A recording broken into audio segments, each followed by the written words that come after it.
So ఈరోజు చాలా విశేషమైన రోజు. మనకి 79 భారత స్వాతంత్ర సమరంలో విజయమైన మన స్వాతంత్ర దినోత్సవం కాకుండా రేపు కూడా శ్రీకృష్ణ పరమాత్మ యొక్క జన్మదినం కాబట్టి చాలా పవిత్రమైనటువంటి దినము. సో శ్రీకృష్ణుడు ఇప్పుడు ఎక్కడున్నాడో అని అడిగితే మీరు అందరూ ఏం చెప్తారు?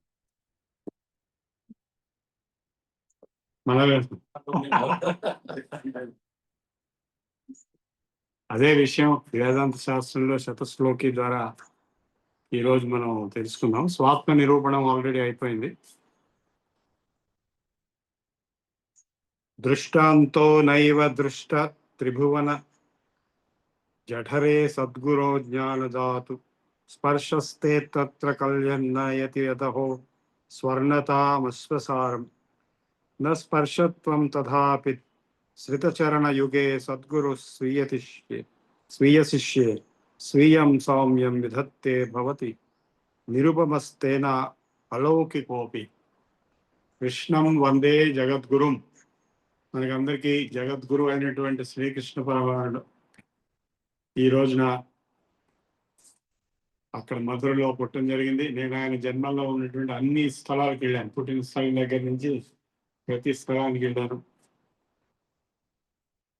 సో అటువంటి జగద్గురు అయినటువంటి శ్రీకృష్ణ పరమాత్మ జన్మదినంలో ఈ గురువు యొక్క ప్రాధాన్యత ఇక్కడ చెప్పబడుతున్నది.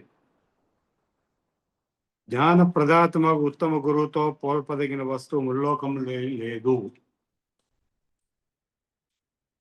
అయపిండము బంగారం ముద్దగా మార్చగలిగిన స్పర్శవేది అంటే పరుసవేది దృష్టాంతముగా గ్రహించుకున్నా కూడా సరిపోదు. ఎందుకంటే అది స్పర్శము దాన్ని బంగారంగా మార్చగలదు, కానీ ఆ రాతిని తనతో సమానమైన మరి ఒక స్పర్శముగా రూపొందింపలేదు. కానీ గురువు మటుకు శిష్యుల్ని తనతో సమానమైనటువంటి స్థితికి తీసుకెళ్ళగలడు. గురువు పట్ల కాదు, భక్తి శ్రద్ధలతో తన పాదములను ఆశ్రయించిన శిష్యుని తన అంతటి వాణిని చేయుతు కాన సద్గురువులకు సాటి అయినది ఏదీ లేదు. శ్రీకృష్ణుడు తన జీవితకాలంలో అక్రూరుడు, ఇంకా అర్జునుడు ఇలాంటి కొద్ది మంది శిష్యుల్ని పెట్టుకున్నాడు. కానీ ఆ తర్వాత ఇన్ని 5,000 సంవత్సరాలు మొత్తం ప్రపంచం కూడా శ్రీకృష్ణుడు శిష్యుడే అని చెప్పుకోవాలి. మనం అందరం కూడా ఆయన శిష్యులే కాబట్టి.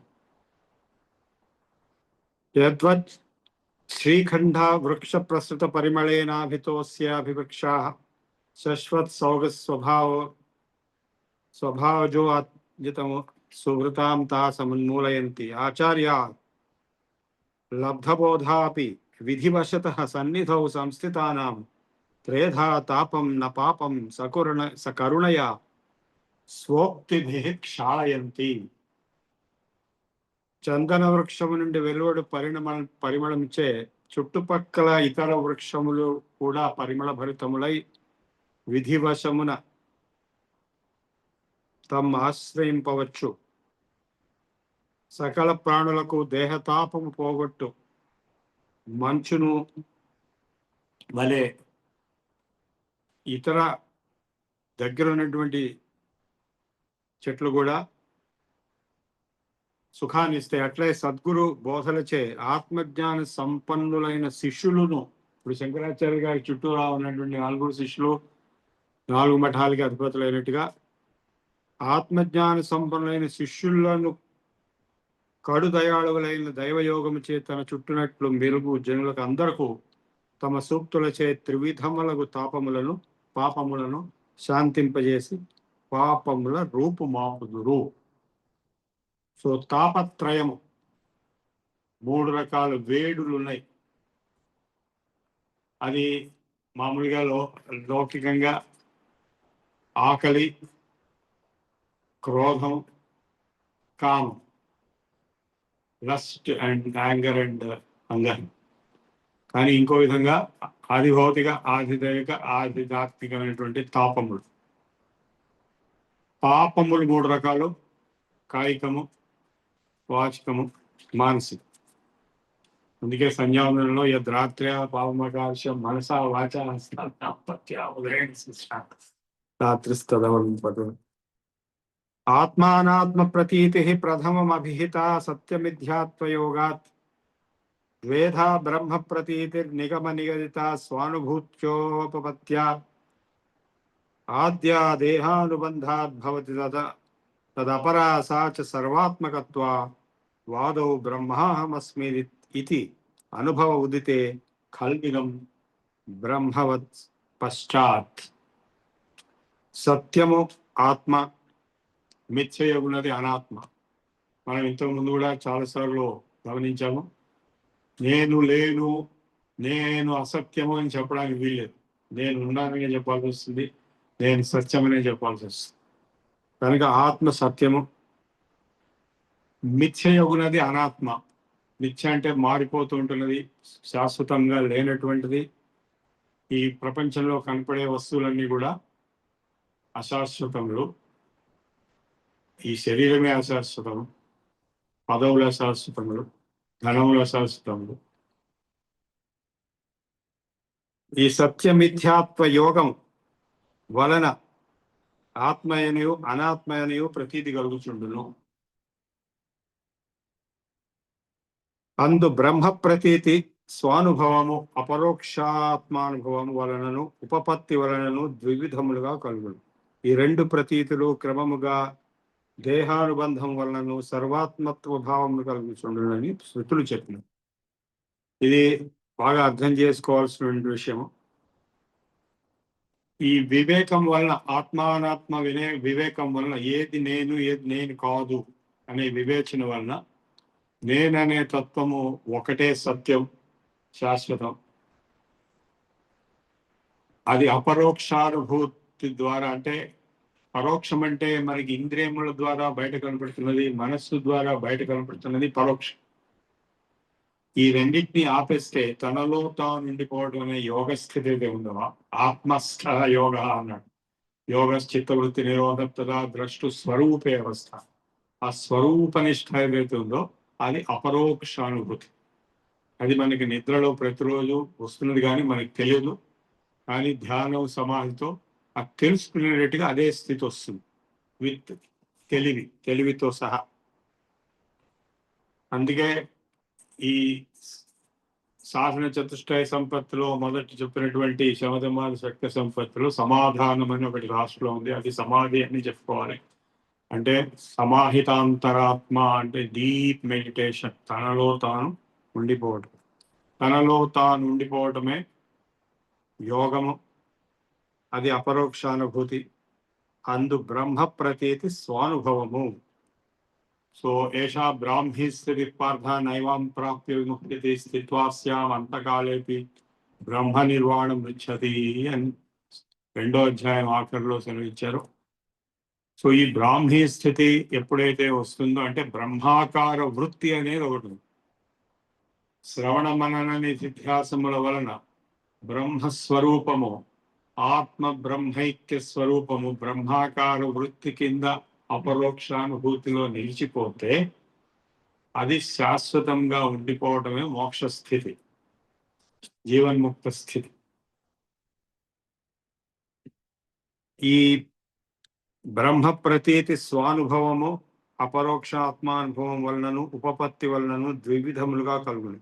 ఈ రెండు ప్రతీతులు క్రమముగా దేహానుబంధము వలనను సర్వాత్మకత్వ భావత్వమును కలుగుచుండునని శృతులు చెప్పబడుచున్నాయి. ఏలైనా మొదట అహం బ్రహ్మాస్మి, బ్రహ్మయే నేను, అపరోక్ష అని పరోక్షాత్మానుభవం ఉదయించినవే కానీ తర్వాత సర్వం కల్విదం బ్రహ్మ, బ్రహ్మయే కదా సర్వము, సర్వాత్మభావం సోపపత్యముగా ప్రతి కాదు.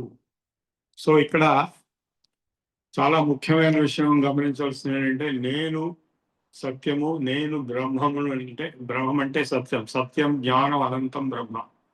సో ఆ బ్రహ్మము నేనేనని ఒక నిశ్చయమైనటువంటి జ్ఞానం రావడం అనేది బ్రహ్మాకార వృత్తి, బ్రాహ్మీ స్థితి.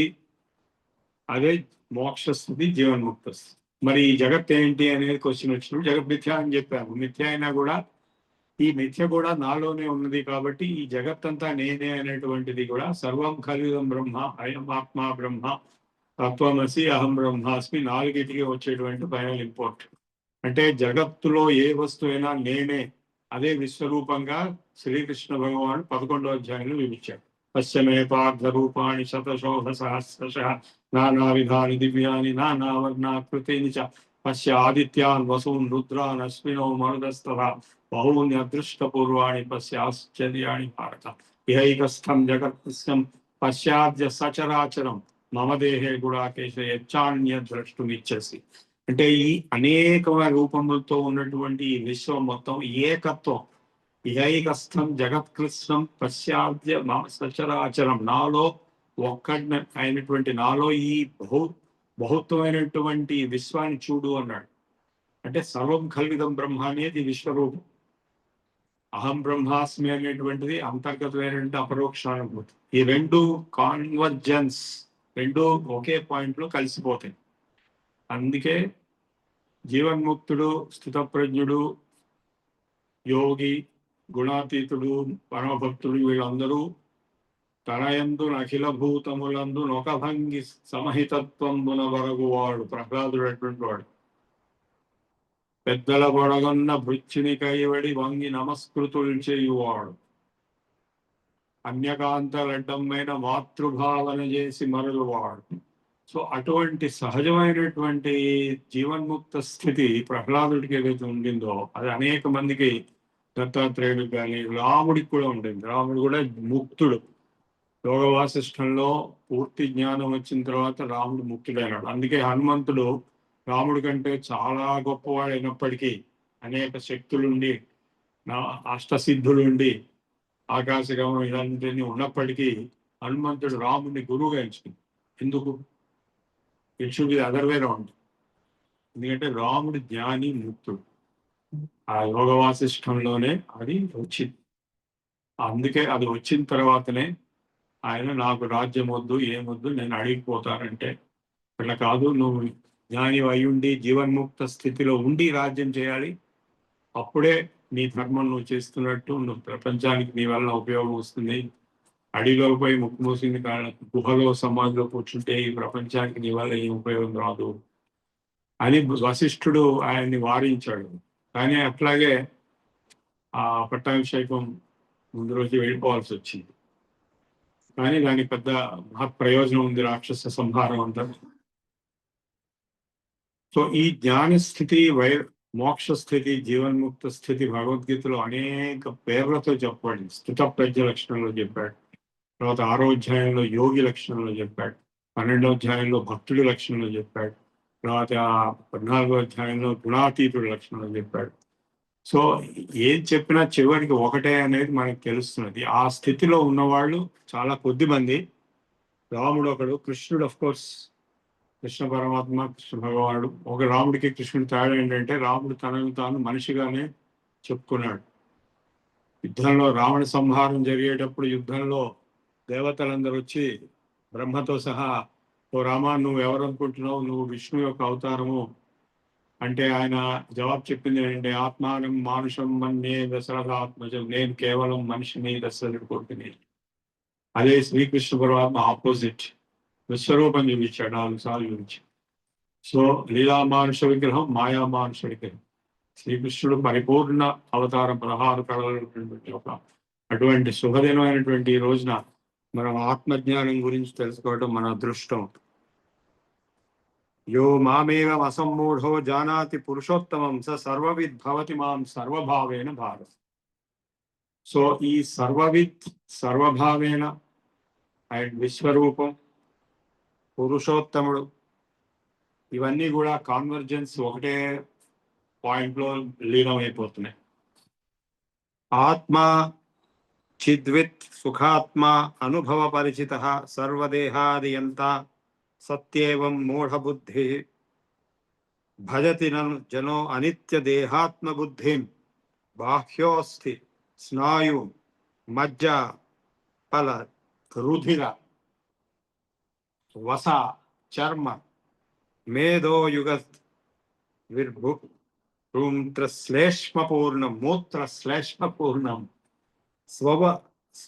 స్వపరవపురహో సంవిదిత్వాం భూయాం. నేను అనేటువంటి ఆత్మతత్వము సత్య జ్ఞానానంద రూపుడు, అంటే నేననే సత్యము, నేననేది జ్ఞాన స్వరూపం. ఎందుకంటే ఆత్మ జ్ఞానమయో పుణ్యో అపరోక్షానుభవంలో గోచరింపబడుతున్నది. సర్వదేహేంద్రియాది నియామకుడు ఆత్మతత్వమే లేకపోతే దేహం నడవదు, ప్రాణం నడవదు, మనస్సు నడవదు, అన్నీ ఆగిపోతాయి. యథార్థం ఇది అయి ఉండగా, సత్యం ఇది అయి ఉండగా, కానీ మామూలు మనుషులు ఏమనుకుంటున్నారు?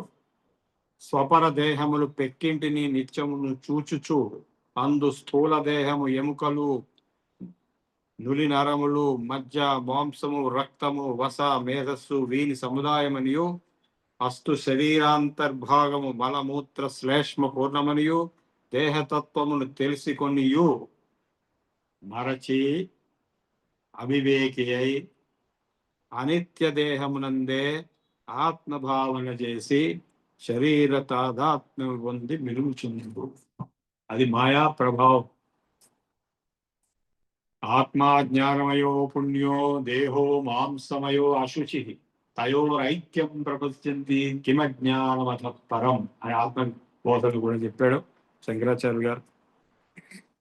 దేహ స్త్రీ పుత్ర మిత్రానుచర అయ నృషాస్తోషహేతుర్ అమేత్థం సర్వే స్వాయర్నయంతి ప్రథితమమల మీమాంసయేహ ఏతే జీవంతి ఏన వ్యవహృతి పటవో ఏన సౌభాగ్యభాజ తం ప్రాణాధీశం అంతర్గతం అమృతం అముం వైన మీమాంసయంతి. ఈ దేహము, ఈ దేహాన్ని అంటిపెట్టుకున్నటువంటి భార్యలు, స్త్రీలు, పుత్రులు, మిత్రులు, అనుచరులు, స్టూడెంట్స్, కలీగ్స్, గుర్రములు, ఏనుగలు, స్కూటర్లు, కార్లు, ఇవన్నీ నాకు సుఖ కారణములని తరచుచు నిరంతరము వాని గూర్చియే మీమాంస చేయుచు 24 గంటలు ఏం చేస్తున్నాడు? ఇవే, వీటి గురించి ఆలోచిస్తున్నాం.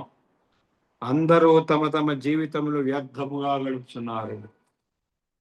ఆయన ప్రహ్లాద్ అన్నట్టు మొత్తం ఉన్న 100 ఏళ్ళు ఆయుర్దాయం ఉంటే అందులో సగం నిద్రలోనే పోయింది. ఆ మిగిలిన సగంలో 25% బాత్రూమ్కి వెళ్ళటమును ఇట్లాంటి వాటిలో పోయింది.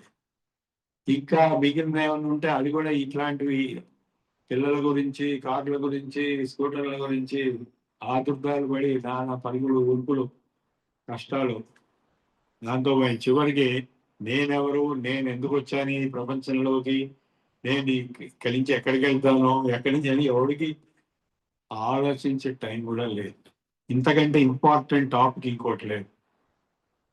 కానీ ఈ టాపిక్ మొదలుపెట్టేసి అన్ని అన్ఇంపార్టెంట్ టాపిక్స్ తో మనం టైం వేస్ట్ చేస్తుంది మొత్తం జీవితం. వ్యవహార నిర్వహణ సమర్థులై సౌభాగ్య సంపన్నులగుచున్నారో సర్వ శరీరాంతర్గతుడను అమృత స్వరూపుడును ప్రాణాధిపతినట్టి ఆత్మ యొక్క మీమాంస చేయనే చేయడు. బాలస్తావత్ క్రీడాసక్త, తరుణస్తావత్ తరుణీసక్త, వృద్ధస్తావత్ చింతాసక్త, పరే బ్రహ్మణి కోపి న సక్తః. కశ్చిత్ కీటః కథంచిత్ త్వటుమతి కవిత్ అభితః కంటకానాం కుటీరం పూర్వంస్తేనైవ సాకం వ్యవహృతి నిధయే చేష్టతే యావదాయుః తద్వజ్జీవోపి నానాచరిత సముదితై కర్మభిః స్థూలదేహం నిర్మాయాత్రైవ తిష్టన్ అనుదినం అమునా సాకమభ్యేతి భూమౌ. కీటకము తన చుట్టూను కడు నేర్పుతో స్వముఖ వినిర్గత కవి సూత్ర సహాయముగా, కఫసూత్ర సహాయమున దాని నోట్లోంచి వచ్చేటువంటి దాని హెల్ప్తో కుటీరమును ఒకటి నిర్మించుకొని ఆవజ్జీవం ఆ కుటీరమునందే తన జీవిత వ్యవహారం కొనసాగించుకోండి. అట్లే జీవుడు స్వసుకృత దుష్కృత ఫల రూపములై ప్రోగుబడిన సంచిత కర్మలచే తత్తత్ కర్మ ఫలభోగ సాధనమగు స్థూల శరీరం ఒకటి నిర్మించుకుని అందే వాసనము చేయుచు యావజ్జీవము తత్సంబంధము విడువలేక చేయు. కీటకము ఒక మట్టి లేదా మన ఈ స్పైడర్ వెబ్ చేసుకుని అందులోనే జీవితం అంతా అందులోనే పడి చచ్చిపోయే పరిస్థితి ఎట్లా ఉందో, మనం ఈ బయట ఇళ్ల కంటే ఫస్ట్ ఈ శరీరాన్ని తయారు చేసుకుంటాం. నేను సుందరకాండలో నేను చూసింది, హనుమంతుడు చెప్తాడు రావణాసురుడికి, నువ్వు ఎంతో తపస్సు చేసి ఎంతో పుణ్యం ఆర్జించుకుని ఆ ధర్మ ప్రభావంలో నువ్వు ఈరోజు ఈ స్థితిలో ఉన్నావు. నీకు ఇంత ప్రాబల్యము, ఇంత ఐశ్వర్యము, ఇంత మంది మార్బలం, అంత పవర్ అంతా ఉంది నీకు. కానీ ఎట్లాగైతే పుణ్యకర్మ వల్ల, ధర్మం వల్ల నీకు ఈ సుఖాలన్నీ వచ్చినాయో, అట్లాగే అధర్మం సీతని చెరబట్టి తీసుకొచ్చినటువంటి అధర్మం వల్ల నువ్వు సర్వనాశనం అయిపోతావు. మొత్తం అన్నీ పోవడమే కాకుండా నాశనం అయిపోతావు అని చెడ్డ పేరు వస్తుంది అని చెప్తాడు. కానీ వాడికి వినిపించుకోడు. రావణాసుడు వెంటనే నీకు చంపేయండి, హనుమంతుడిని చంపాడు. ఆ మాట అన్నాను. అట్లాగే ఈ శరీరం మనకి ఈ రోజు ఇక్కడికి వచ్చి మనం ఇది ఇలా వింటున్నాం, చదువుతున్నాం అంటే మనకి ఎంతో పూర్వ పుణ్యం ఫలంగా వచ్చింది. దాన్ని గమనించకుండా నెక్స్ట్ టైం ఇది వస్తుంది గ్యారెంటీ లేదు.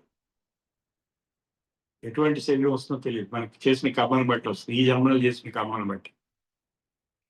స్వీకుర్వన్ వ్యాఘ్రవేషం స్వజఠరభృతయే భీషయన్యశ్చ ముగ్ధాన్ మత్వా వ్యాఘ్రోహమిత్థం సర పశుముఖాన్ బాధతే కిం ను సత్వాన్ మత్వా స్త్రీవేషద్వారీ స్త్రియహమితి కురుతే కిం నటో భర్తురిచ్చాం తద్వత్ శారీర ఆత్మ పృథగనుభవతో దేహతో యస్స సాక్షి. పొట్టకూటికై పెద్ద పులి వేషం వేసి అమాయకులకు ప్రజలను భయపెట్టుట నేను పెద్ద పుల్లని ఎంత అనుకున్నప్పటికీ అతను వేషగాడే గాని పెద్ద పులి కాడు.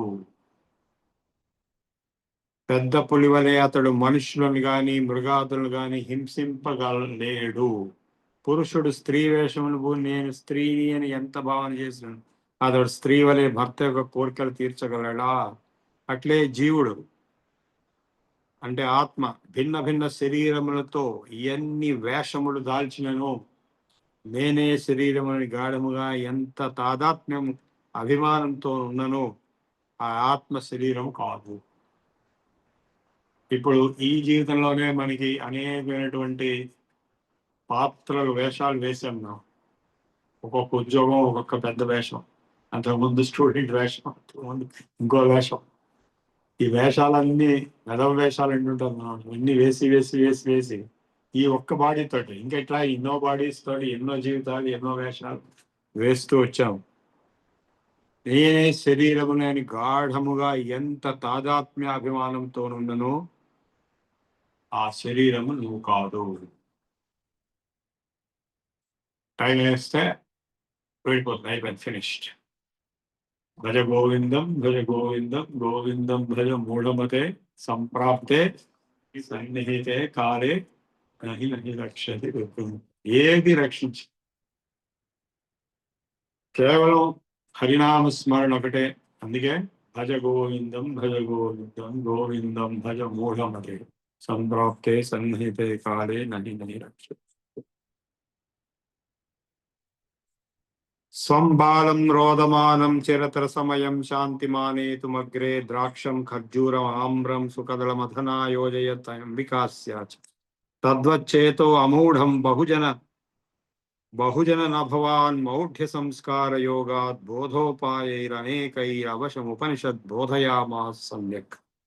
తల్లి ఎంతసేపటి నుండి అదే పనిగా పోరు పట్టి ఏడ్చుచున్న తన బిడ్డ పోరు మాన్పుటకై ద్రాక్ష, ఖర్జూరం, మామిడి, అరటి ఉన్న పళ్ళను తెచ్చి అతని ముందుంచుడికై ప్రయత్నించి, అట్లే ఉపనిషత్తులు కూడా బహుజన్మార్జితములకు మూఢ సంస్కారములతో నిండి వివేకము కోల్పోయి కామక్రోధాది దోష మోహ హితమై పరతంత్రమై చరించు అంతఃకరణమునకు జ్ఞాన సాధనోపాయములను పెక్కింటిని అధికార తారతమ్యములను గమనించు చూసి ఉద్బోధించినవి. తారతమ్యములను బట్టి పతంజలి యోగ సూత్రాలు కూడా తీవ్ర సంవేగానాం ఆసన్న మృదుమధ్యాది మాత్రత్వా తతో విశేషత. సో అధికార తారతమ్యములను బట్టి ఎవరికి ఏ మార్గము ప్రశస్తమైనది అంటే గృహస్థాశ్రమే ప్రశస్తమైనది, భక్తి మార్గం అన్నిటికంటే సింపుల్ ఈజీ, ధ్యాన మార్గం కష్టం, రాజయోగ యోగ మార్గం మధ్యలో ఉంది. సో అందరికీ అన్ని అందుబాటులో ఉన్నప్పటికీ వివేకానంద కూడా అదే అన్నాడు, either you follow rajayoga or karmayoga or bhakti yoga jnana yoga or combination of them or all of them. చివరికి జరిగేది ఒకటే,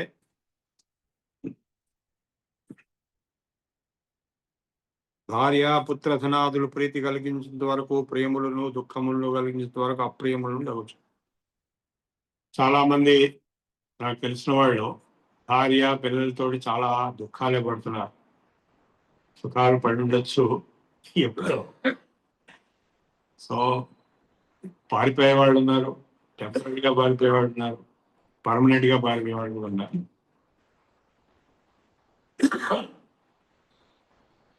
ఒక సింపుల్ లాజిక్ ఏంటంటే, ఈవెన్ కమ్యూనిస్టులు కూడా ఎవరైనా చెప్పేది, నేను చచ్చిపోయిన తర్వాత నా భార్య పిల్లల గురించి నేను ఆలోచించక్కర్లేదు కదా, నేను చచ్చిపోయినంత వరకు 24 hours అదే ఆలోచన.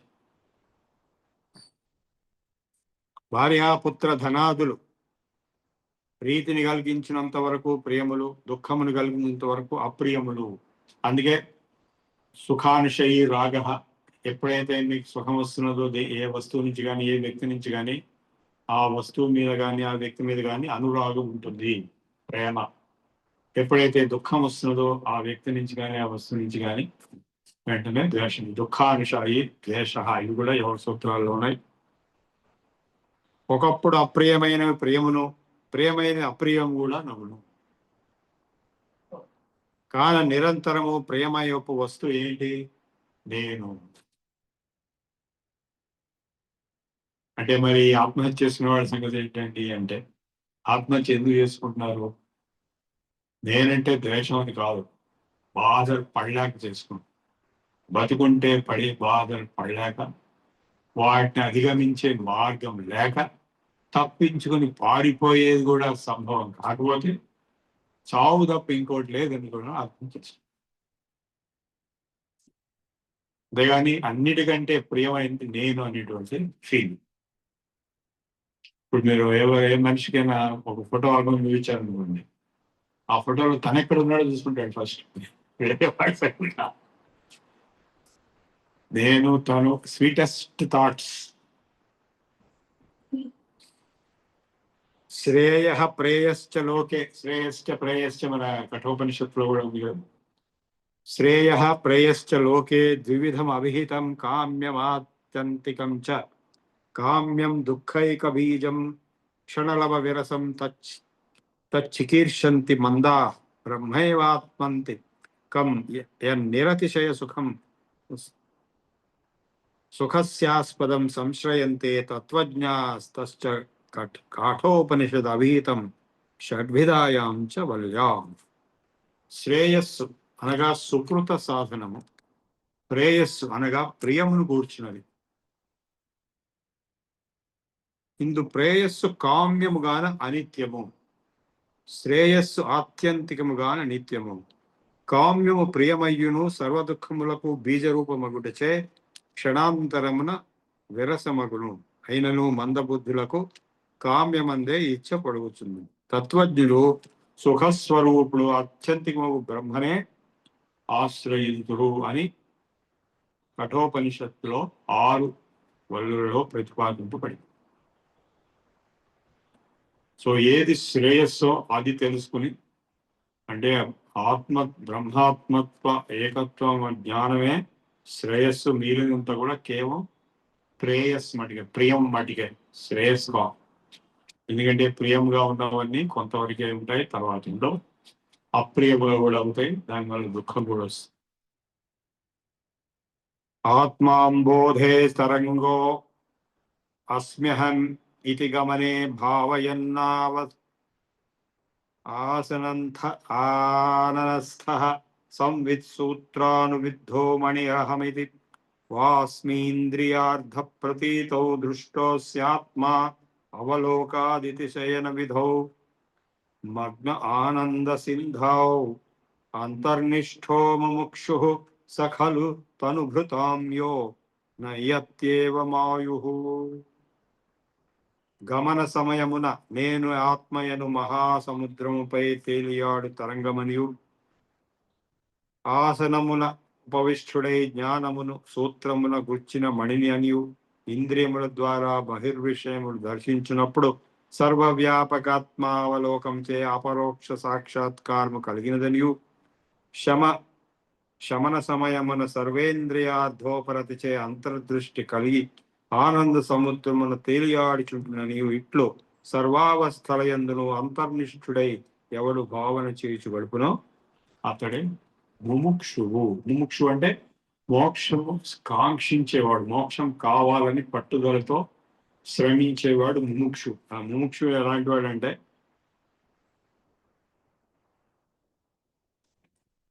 గమన సమయమును అంటే విడిపోయేటప్పుడు నేను ఆత్మయను మహాసముద్రముపై ఆత్మా అంబోధే తరంగో అస్మి అహమితి గమనే భావయన్ ఆసనస్థః సంవిత్ సూత్రానువిందో మణిరహమితి వాసీంద్రియార్థ ప్రతీతౌ వాస్మీంద్రియాత్ దృష్టో స్వాత్మావలోకాదితి శయన విధౌ మగ్న ఆనంద సింధౌ అంతర్నిష్ఠో ముక్షు సఖలు తనుభృతాం యో నయ్యత్యేన మాయుః. ఆసనములను ఉపవిష్ఠుడై జ్ఞానమును సూత్రమున కూర్చిన మణి అనియు, ఇంద్రియముల ద్వారా బహిర్విషయములు దర్శించినప్పుడు సర్వవ్యాపకాత్మలోకంచే అపరోక్ష సాక్షాత్కారము కలిగినదనియు, అంటే మన కళ్ళతో ఏం చూస్తున్నా, చెవులతో ఏం వింటున్నా, నోటితో ఇవన్నీ కూడా నేనే, నా స్వరూపమే, నేనే ఇన్ని రకాలుగా అయినాను అని తెలుసుకున్నటం. అంతర్దృష్టితో ఆనంద సముద్రమును తేలియాడుచుంటున్నాను. ఆనంద సమాధి స్థితిలో ఏముంటుంది? కేవలం ఆనంద స్థితి ఉంటుంది. ఆనందోహం ఆనందోహం ఆనందోహం ఆనందం. వైరాజ్య వృష్టి రూపం జగదఖిలమిదం నామరూపాత్మకం స్యాదంతస్థ ప్రాణముఖ్యాత్ ప్రచలతి చ పునర్వేత్తి సర్వాన్ పదార్థాన్ నాయం కర్తా న భోక్తా సవితృవదితి యో జ్ఞాన విజ్ఞాన పూర్ణః సాక్షాదిత్థం విజ్ఞాన వ్యవహరతి పరాత్మానుసంధాన పూర్వం. నామరూపాత్మకమై భాషించు ఈ జగత్తంతయు విరాట్ రూపిని సృష్టి రూపము. విశ్వరూపం అంటే విరాట్ రూపం, సృష్టి రూపం. ఈ కనిపించేదంతా కూడా ఈ సృష్టి రూపములకు నిఖిల ప్రాణదేహముల వాని యందును సూత్రాత్మయై విలసిల్లు ముఖ్య ప్రాణము వలన ప్రాణితములై చరణము కలిగి ఉండును. ఆ ప్రాణులను నిఖిల పదార్థ జ్ఞానముతో నొప్పి ఉండును. ఆత్మ సూర్యుని వలె సర్వసాక్షి, సర్వప్రేరకుడు, ఉదాసీనుడు, అకర్త, అభోక్త అనిట్లు ఎవడు జ్ఞాన విజ్ఞాన పూర్ణుడై పరమాత్మ స్వరూపమును చక్కగా నెరిగి వ్యవహరించినో అతడే అంతర్నిష్ఠులకు ముముక్షుడు. ఇట్లా వ్యవహరించిన వాళ్ళు ఎవరు చెప్పండి? ఫస్ట్ శ్రీకృష్ణ పరమాత్మ. అహమాత్మా గుడాకేశ సర్వభూతాశయ స్థిత అహమాదించ మధ్యంచ భూతానాంతయేచ. ఆయన మహాయోగి, మహాయోగేశ్వరో హరి దర్శయామాస పార్థాయ పరమం రూపమైశ్వరం అనేక బాహూదర వక్రనేత్రం అనేకాద్భుత దర్శనం అనేక దివ్యాభరణం దేవం అనేకోద్యతాయుధం. అది ఆయన చూపించినటువంటి విశ్వరూపము. కానీ ఆయన గొప్ప జ్ఞాని, అందరికంటే గొప్ప జ్ఞాని శ్రీకృష్ణ భగవానుడే. నమో వేదాంత వేదిని అన్నారు. వేదాంత వేది, జ్ఞాని, యోగి రెండు. యోగము ద్వారా జ్ఞానం సిద్ధించి ఆ జ్ఞానమునే భగవద్గీతలో మనకి ప్రసరించారు. లోకత్రయోపకార, మూడు లోకములకి మహత్ ఉపకారం చేసినటువంటి మహానుభావుడు శ్రీకృష్ణుడి యొక్క జన్మదినం. సో ఈ సృష్టి రూపములకు నిఖిల ప్రాణములు నాయందు సూత్రాత్మయే విలసిల్లు ముఖ్య ప్రాణములను ప్రణితములై చలనము కలిగి ఉండును. అందుకే ఈ ఈ సృష్టిలో పుట్టి పెరిగి చనిపోయే ప్రాణులు జీవులన్నీ అన్నీ కూడా కేవలం పరమాత్మ యొక్క సంకల్పం వల్లనే, పరమాత్మ యొక్క అంశాలుగానే పుట్టి పెరిగి పోతుంది. మత్త పరతరం నాణ్యత్ కించిదస్తి ధనంజయ మై సర్వమిదం ప్రోతం సూత్రే మణిగణ ఇవ.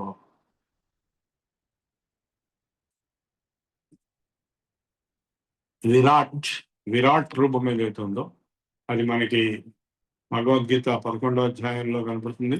అదేవిధంగా వేద మంత్రాల్లో కూడా సహస్రశీర్షం దేవం విశ్వాక్షం విశ్వశంభువం విశ్వం నారాయణం దేవం అక్షరం పరమం పదం విశ్వతః పరమాన్ నిత్యం విశ్వం నారాయణం హరి విశ్వమేవేద పురుషస్తద్విశ్వముపజీవతి పతిం విశ్వస్యాత్మేశ్వరం శాశ్వతం శివమచ్యుతం నారాయణం మహాజ్ఞేయం విశ్వాత్మానం పరాయణం నారాయణ పరో జ్యోతిరాత్మా నారాయణ పర నారాయణ పరం బ్రహ్మతత్వం నారాయణ పర నారాయణ పరో ధ్యానం నారాయణ పర యచ్చ కించిత్ జగత్ సర్వం దృశ్యతే శ్రూయతే వా అంతర్బహిశ్చ తత్ సర్వం వ్యాప్య నారాయణ స్థిత.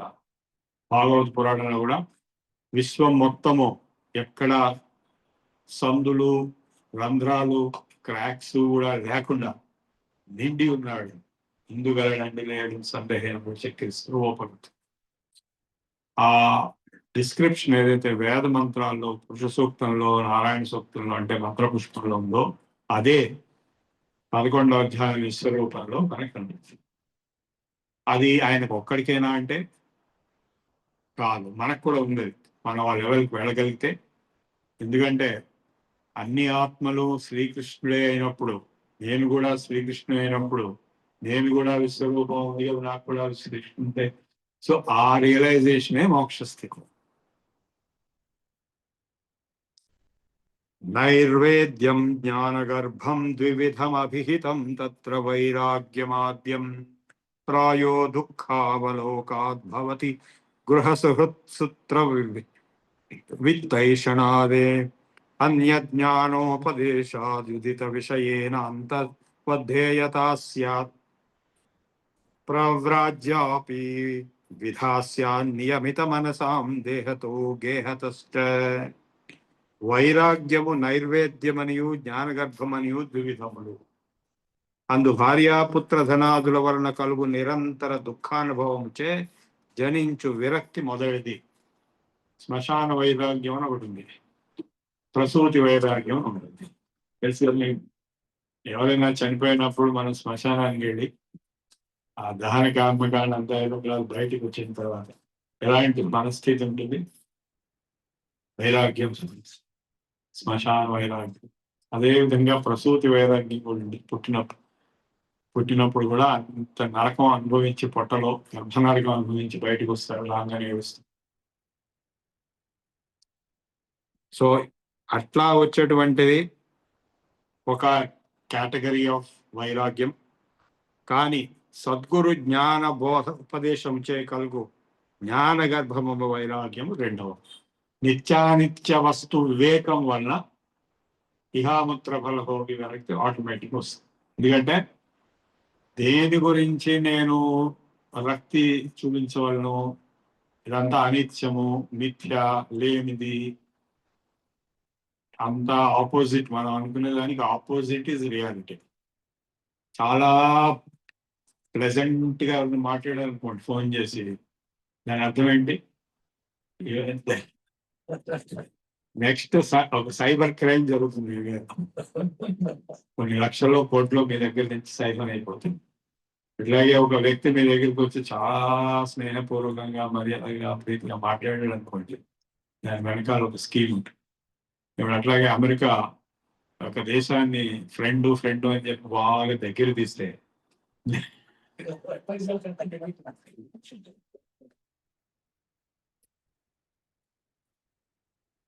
సద్గురు జ్ఞానోపదేశం వలన కలుగు జ్ఞాన గర్భమగు వైరాగ్యము రెండవ. జ్ఞానముతో వైరాగ్యం ఎప్పుడు వస్తుంది? ఇప్పుడు జ్ఞానం రాకముందు వైరాగ్యం కావాలన్నాం. యాముత్ర ఫలభోగ విరక్తి అది ఎట్లా వస్తుంటే నిత్యానిత్య వస్తు వివేకం వల్ల వస్తుంది.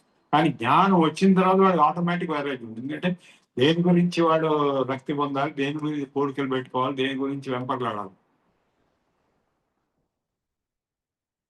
జ్ఞానోపదేశ ప్రాప్తము ఈ జ్ఞానగర్భ వైరాగ్యం వలన భార్యాపుత్రాది విషయ జాతమునందు పుక్కిన కోటి ఎందు వలె హేయభావము ఉదయించును. వైరాగ్యం వలనే సన్యాసం కూడా ద్విధము. అందు గృహముపై మాత్రము విరక్తి కలుగుట వలన సిద్ధించు గృహత్యాగ రూపముకు సన్యాసం మొదటిది.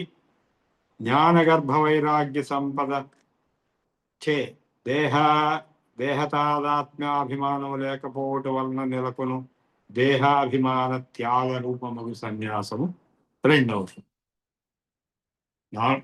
నాలుగో అధ్యాయంలో సర్వకర్మాణి మనసా సన్యస్యాస్తే సుఖం వశీ నవద్వారే పురే దేహి నైవ కుర్వన్ నకర్తృత్వం కర్మాణి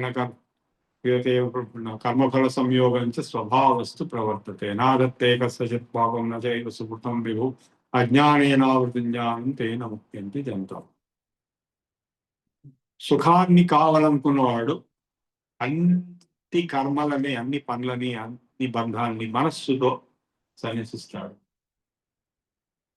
సర్వకర్మాణి మనసా సన్యస్యాస్తే సుఖం వశీ, అటువంటి వాడు సుఖాన్ని వశం చేసుకోగలడు. ఎందుకంటే ఈ నవద్వార పురమైనటువంటి ఈ దేహంలో ఈ జీవాత్మ ఇవన్నీ చేయటానికి, ఇవన్నీ బాధలు పెట్టడానికి కాదు వచ్చింది. పురేదేహి నైవ కుర్వన్ నకారయన్, ఏమి చేయదు, ఏమి చేయించదు. నా కర్తృత్వం నా కర్మాన్ని సృజత్ ప్రభు నా కర్మఫల సంయోగంచ స్వభావస్తు ప్రవర్తతే. సహజంగా స్వభావత కర్మఫల సంయోగం లేదు అంటాడు. ఎందుకు? ఆత్మతత్వానికి ఏమీ అంటదు. మరి ఎందుకయ్యా మరి నాకు ఇవన్నీ ఫీలింగ్స్ వస్తున్నాయి, ఇంత బాండింగ్, ఇదంతా రిలేషన్షిప్స్ ఎందుకున్నాయంటే అజ్ఞానేనావృత జ్ఞానం తేన ముఖ్యంతి జంతవః. జ్ఞానేన అజ్ఞానం ఏషాం నాశితుమాత్మన తేషాం ఆదిత్యవ జ్ఞానం ప్రకాశయతి తత్పరం. జ్ఞానం వచ్చినప్పుడు ఈ అజ్ఞానం తొలగిపోవడం వల్ల, చీకటి ఎట్లాగైతే సూర్యకాంతి వచ్చినప్పుడు తొలగిపోతుందో, అజ్ఞానం తొలగిపోవడం వల్ల అజ్ఞానం వల్ల వచ్చినటువంటి బంధాలు, వచ్చినటువంటి దుఃఖాలు, సుఖాలు అన్ని కూడా మాయమైపోతాయి. శక్త్యా నిర్మోకత స్యాద్ బహిరహిరవయ ప్రజన్ స్వీయగేహాత్ మార్గ ద్రుమోత్థం పధిరైవ మనాక్ సంశ్రయే దేహ సంస్థాం షత్పరాస్త్యం పర్యాప్తం తరుభ్య పతిత ఫలమయం ప్రార్థయేద్వైక్షమన్నం స్వాత్మారామం ప్రవేష్టం సఖలు సుఖమయం ప్రపేజే దేహతోపి. ఇది చాలా ఇంపార్టెంట్.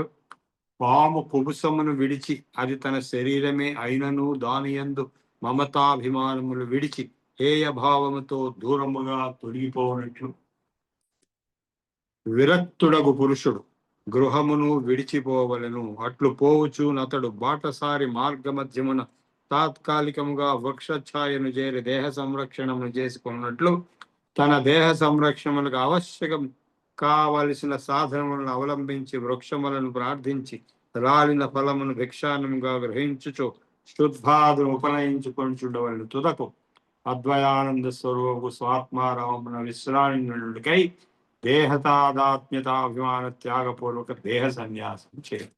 ఇది ఎవరికి చెప్తున్నాడు? మనకు కాదు, సన్యాసుల గురించి. ఇల్లు వదిలి వెళ్ళిపోయేవాడు అంటే వెళ్ళి మళ్ళీ వచ్చేవాళ్ళ గురించి కాదు. మనం వెళ్ళిపోయి మళ్ళీ ఇప్పుడు వెళ్తాం బ్యాక్. పర్మనెంట్ గా వెళ్ళిపోయే వాళ్ళ గురించి చెప్తుంది. శంకరాచార్య గారు వెళ్ళిపోయారండి, ఇల్లు వదిలిపెట్టి వెళ్ళిపోయారండి చిన్నప్పుడు. ముందర ఎంతో మంది అట్లాగే వెళ్ళిపోయినారు. ఆ వెళ్ళిపోయిన వాళ్ళు ఎట్లా బతకాలో అది చెప్తున్నాడు సన్యాసికి. ఇక మనలాంటి వాళ్ళకి ఏంటంటే కలియుగం కాబట్టి డిస్కౌంట్. మీరు అడిగితే ఎట్లాగో వెళ్ళలేరు కాబట్టి యూనివర్సిటీ గార్డెన్కి వెళ్ళండి. ఇంట్లోంచి పర్మనెంట్ గా వెళ్ళిపోలేరు కాబట్టి టెంపరీగా వెళ్ళి పడండి. ఎందుకంటే అడవికి వెళ్తే వెంటనే పులులు, సింహాలు ఇవన్నీ ఉంటాయి. 5 minutes అయిపోతుంది ఇక్కడ. అందుకే ఇక్కడ మన Osman university gardens, Osman university campus కూడా ఎందుకు పెట్టారంటే అడవిలో వెళ్ళినట్టుగానే ఉంటుంది కానీ అడవిలో. తద్యథాహి నిర్వయసి వల్మీకే మృతా పృచ్చస శయీతై ప్రమే వేదం శరీరం సేతేధాయ అశరీరో మృత ప్రధాని కామో బుద్ధావుదేతి ప్రథమమిహ మనస్సుద్దిశత్ అర్ధజాతం తద్గృహాతీంద్రియాస్యై తదవగతి అవధిగతమతః క్రోధ ఆవిర్భవేచ్చ ప్రాపావర్ధస్య సంరక్షణమతిరుదితో లోభ ఏతత్రమం స్యాత్ సర్వేషాం పాతహేతుస్తదిహ మతిమత త్యాజ్యమధ్యాత్మయోగాత్. బుద్ధియందు మొదట కామముదయించి అభిలుషిత వస్తుజాతమును మనస్సును స్ఫురింపజేయు. 2వ అధ్యాయంలో కూడా చెప్పారు, జాయతే విషయాన్ పుంసః సంగం తేషు ఉపజాయతే సంగాత్ సంజాయతే కామః కామాత్ క్రోధో విజాయతే క్రోధాత్ భవతి సమ్మోహః సమ్మోహాత్ స్మృతి విభ్రమః స్మృతి భ్రంశాత్ బుద్ధినాశో బుద్ధినాశాత్ ప్రాణశ్యతి. అదే ఇక్కడ చెప్తున్నాడు, బుద్ధి యందు మొదట కామముదయించి అభిలుషిత వస్తుజాతమును మనస్సును స్ఫురింపజేయుడు. తదుపరి ఇంద్రియములనడి పంచముఖముల ద్వారా ఆ వస్తుజాతమును గ్రహించును. ఆ అభిలషిత వస్తువు ప్రాప్తింపనిచో క్రోధం ఉద్భవించును. అఫ్ కోర్స్ అది లభించింది అనుకోండి, నెక్స్ట్ ఏమవుతుంది, అంతటా అయిపోతా కదా, మళ్ళీ ఇంకా ఎక్కువ కావాలి, ఇంకోటి కావాలి. ప్రాప్తమగుచో తద్వస్తు సంరక్షణమునకై ప్రాకులాట ఎక్కువ అగును.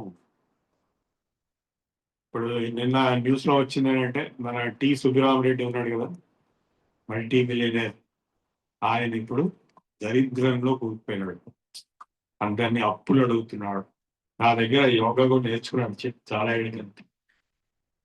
ఆయన ఫోన్లు చేసి చిరంజీవిని వాళ్ళని వీళ్ళని నాకు 5 లక్షలు 10 లక్షలు అని చెప్పి బతిమాలుతున్నాడు. అది యూట్యూబ్ వీడియోలు వచ్చాయి. ఆయన ఆస్తులన్నీ కూడా అప్పుల్లో కూరుకుపోయి జప్తులైపోయినాయి, బ్యాంకుల చేతుల్లో. అవి వెనకలో పెద్ద పెద్ద హోటల్స్, స్పాట్ హైట్ ఇట్లాంటివన్నీ కూడా. సో ఏది ఎంత ప్రయత్నం చేసి ఎప్పుడు ఏమవుతుంది ఎవరు చెప్పలేదు. ఆయన నన్ను ఒక విచిత్రమైన ప్రశ్న అడిగాడు, నేను చచ్చిపోయిన తర్వాత నేను మళ్ళీ మా ఇంట్లోకి వస్తే లోపల కలుస్తాను అని, మళ్ళీ నెక్స్ట్ జనరల్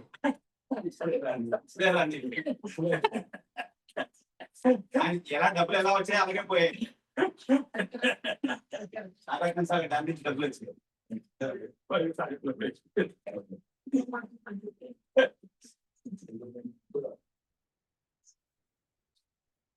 ప్రాప్తమగుచో తద్వస్తు సంరక్షణకై ప్రాకులాట ఇదే లోభం. ఈ కామక్రోధ లోభములే పతన హేతువులు.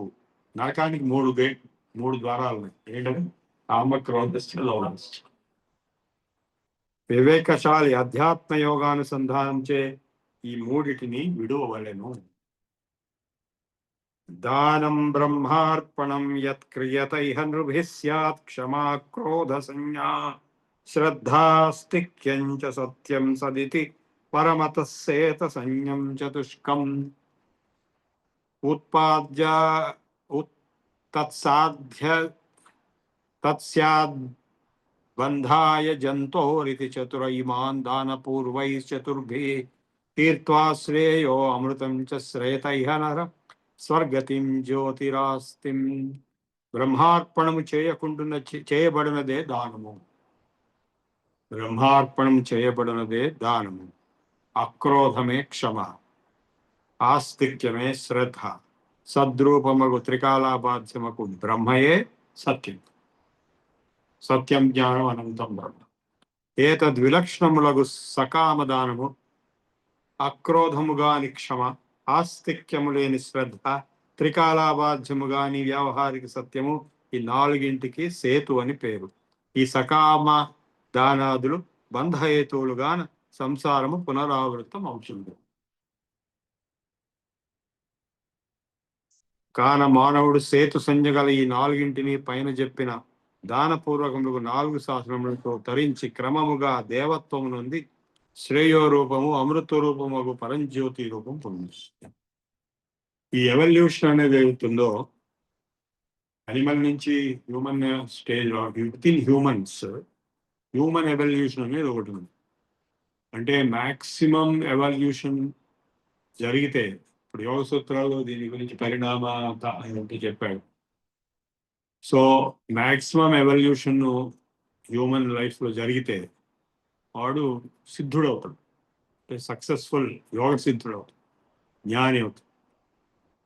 సో అది నెక్స్ట్ అది ఆల్మోస్ట్ సేమ్ దగ్గరలో దేనికి ఉంది, దేవత్వానికి. ఇప్పుడు జాతులు ఉన్నాయి కదా, మానవ జాతి అన్నిటికంటే బిలో యావరేజ్. వేరే జాతులు ఉన్నాయి, దేవ, గంధర్వ, యక్ష, కిన్నెర, కింపురుష, సిద్ధ, చారణ, విద్యాధర, రాక్షస్. సో అందుకే రావణాసురుడు దేవతలు, గంధర్వులు, యక్షులు వీళ్ళు ఎవరితో కూడా చావు రాకూడదని కోరుకున్నాడు, కానీ మానవులతో రాకూడదని కోరుకోలేదు. పోతులతోటినో ఎలుగుబంట్లతోటి రాకూడదని కోరుకోలేదు. అందుకే రామావతారం ఏర్పడింది. దేవతలందరూ వాళ్ళ అంశాలతో సుగ్రీవుడిగా, హనుమంతుడిగా రకరకాల రూపాలతో పుట్టి కోతులు, ఎలుగుబంట్లు, మనుషులు అంటే బిలో యావరేజ్ కేటగిరీస్ తోటే రావణాసురుడు చనిపోయాడు. వాళ్ళని ఇగ్నోర్ చేశాడు పరం కోరినప్పుడు. సో మానవుడి కంటే హయ్యర్ కేటగిరీస్ అవన్నీ.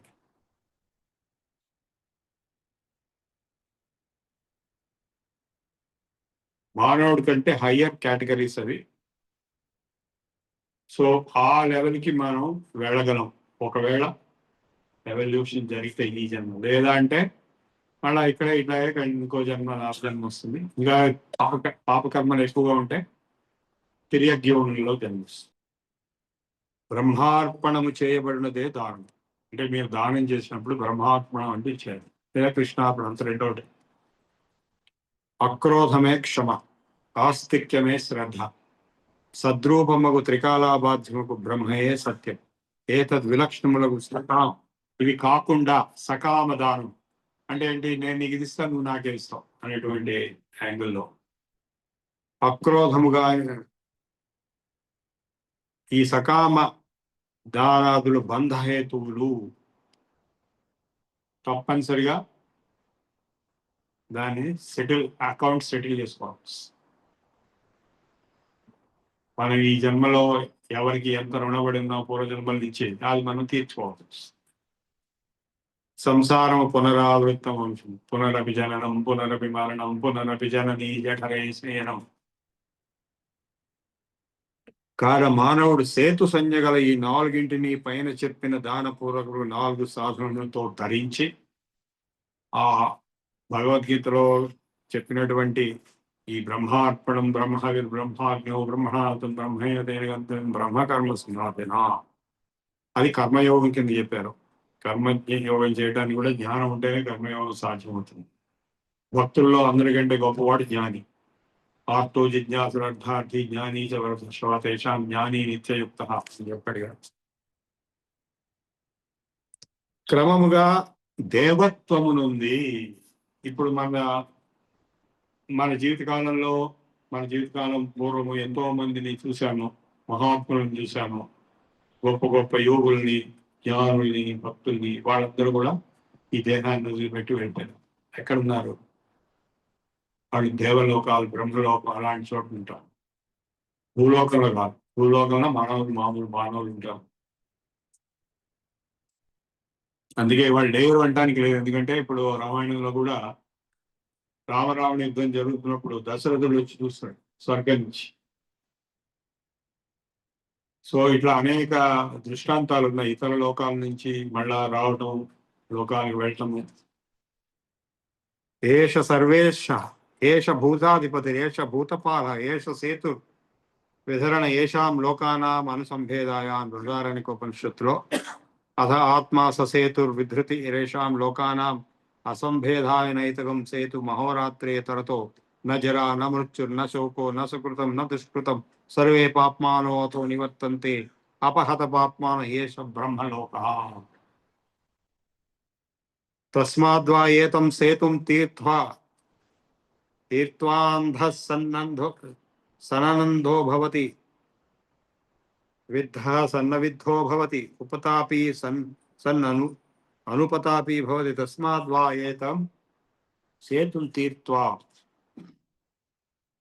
అపి సక్తమహరేనాపి స్పజ్యతే సకృద్విభాతో బ్రహ్మణ. ఇప్పుడు కొటేషన్స్ ఇప్పుడు చదివిన బృహదారణ్యకం నుంచి చాందోగ్యం నుంచి, అంటే శంకరాచార్యులు గారు వారి ప్రకరణ గ్రంథాల్లో ఏ పాయింట్స్ అయితే చెప్తున్నారో అవన్నీ కూడా శృతి మూలములే, ఆయన సొంతంగా ఏం చెప్పడు. అందుకే కొటేషన్లు కూడా ఉన్నాయి.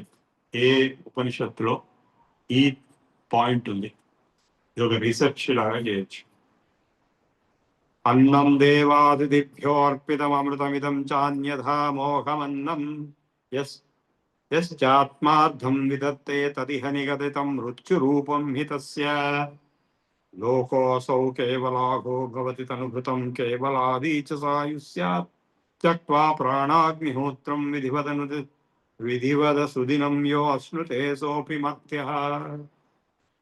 వైశ్వదేవము అనేటువంటి కర్మ, సంధ్యావనం, అగ్నిహోత్రం, వైశ్వదేవం అనే మూడోది.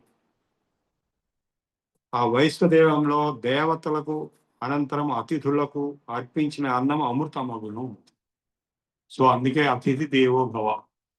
మా అమ్మ చెప్తుండే, వాళ్ళ తాతగారు రోజు రైల్వే స్టేషన్కి వెళ్ళి ఎవరు వస్తారా రైల్లో చూసి వాళ్ళ ఇంటి పట్టుకొచ్చి భోజనం పెట్టి తాగు. ఈ కాలంలో అది సాధ్యమని, మనం భోజనం చేయడమే చాలా కష్టం. వేరే వాళ్ళు పెట్టి దేవతలకు అనంతరం అతిథులకును అర్పించిన అన్నము అమృతమగును.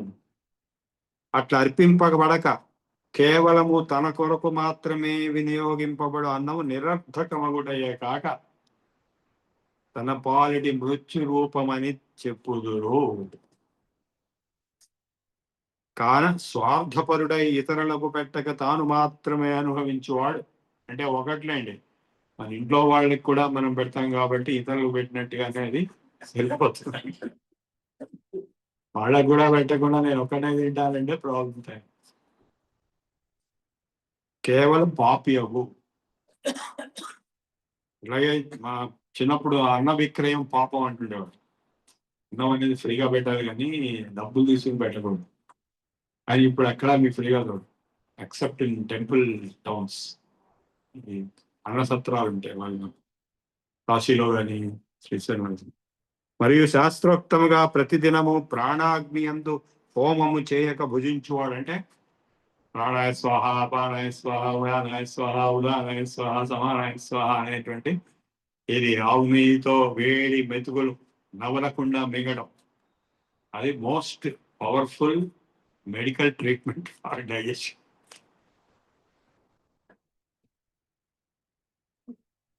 అందుకే రాములు గారు వెంటనే అందరికీ పెట్టేస్తున్నాడు.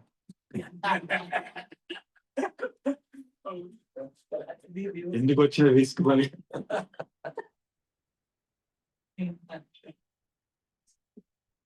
లోకే భోజః స ఏవార్పయతి గృహగహతార్థినేన్నం కృషాయ యస్తస్మై పూర్ణమన్నం భవతి మఖవిధౌ జాయతే అజాతశత్రుః సఖ్యేనాన్నార్థినేయో అర్పయతి న సఖా సేవమానాయ నిత్యం సంసక్తాయాన్నమస్మాదిముఖ ఇవ పరావృత్తిర్మిచ్ఛేత్ తదర్యాత్. చిక్కి శల్యావశిష్ఠుడైన క్షుధార్థుడైన ఇంటికి వచ్చిన అతిథికి అన్నం పెట్టువాడు లోకమున భోజుడు దాత అని పిలువబడును. యజ్ఞక్రియాజనుష్ఠాన పరుడై దేవతలను హవిస్సులతో తృప్తి నొందించుచు ప్రవర్తించు కర్మశీలునకు దేవతానుగ్రహం వలన అన్నమునకు కొదువై ఉండదు. అట్టివాడే అజాత శత్రువగును. సదుపదేశములు చేయుచు నిరంతరము తన్ను సేవించుచు తనతో కలిసిమెలిసి వర్తించుచు అన్నాతుడై ఉండు సఖునకు అన్నమిడక ఉండు లుబ్ధుడు సఖుడు కాడు. అతనికి ఇహపరములుండవు. యాచకుడును ఇతరుల వేడును గాని ఇట్టి లుబ్ధుని గడప తొక్కుటకు కూడా ఇష్టపడక పరాముడు. స్వాజ్ఞాన జ్ఞాన హేతు జగదుత ఉదయలయౌ సర్వసాధారణౌస్తౌ జీవేశ్వాస్వర్ణగర్భం శ్రుతయైతి జగుర్ హూయతే స్వప్రబోధే విశ్వం బ్రాహ్మణ్యబోధే జగతి పునరిదం హూయతే బ్రహ్మయద్వత్ శుక్తౌ రౌప్యం చ రౌప్య సారూప్యాధికరం కరణమథవాహూయతే న్యోన్యమోహాత్. ఆత్మస్వరూపము తెలియని అప్పుడు జగత్తు భాషించును. ఆత్మాజ్ఞానాత్ జగద్భాతి ఆత్మజ్ఞానాన్ నభాసతే. రజ్వజ్ఞానాత్ అహిర్భాతి తజ్ఞానాత్ భాసతే నహి. తాడులో పాము అజ్ఞానం వల్ల కనబడినట్టుగా తన గురించి ఆత్మజ్ఞానం లేని వాడికి జగత్తు కనపడుతున్నది. ఆత్మజ్ఞానం ఉన్నవాడికి జగత్తు కనపడదు. ఎందుకు? జగత్తు కూడా తనే అనుకుంటాడు. సర్వాత్మత్వ మహావిభూతి. ఇప్పుడు ధర్మం అనేది ఇతరులని ధర్మం అంటే ఏంటో ఒక్క ముక్కలో చెప్పమని అడిగితే విదురుడు ఏం చెప్పాడు? పొరులు ఏయమించిన అప్రియము తన మనంబునకు తా నురులకు అది చెయ్యకునికి పరమ ధర్మ పరాయణముడికి వెళ్ళదు. నువ్వు ఏది చేస్తే ఇతరులకి బాధ వస్తున్నదో, ఏది చేస్తే నీకు బాధ వస్తున్నదో, ఏది ఇతరులు చేస్తే నీకు బాధ వస్తున్నదో అది నువ్వు ఇతరులకు చేయకుండా ఉంది. అదే అన్నిటికంటే గొప్పతనం. అంటే నువ్వు ఇతరులు నీకు ఏది చేస్తే నీకు సుఖం వస్తున్నదో అది నువ్వు ఇతరులకు చేయి. ఇతరులు నీకు ఏది చేస్తే దుఃఖం వస్తున్నదో అది నువ్వు ఇతరులకు చేయొద్దు. ఇది ఫండమెంటల్ రెసిప్రాసిటీ ప్రిన్సిపల్. ఇది ధర్మం అన్నారు.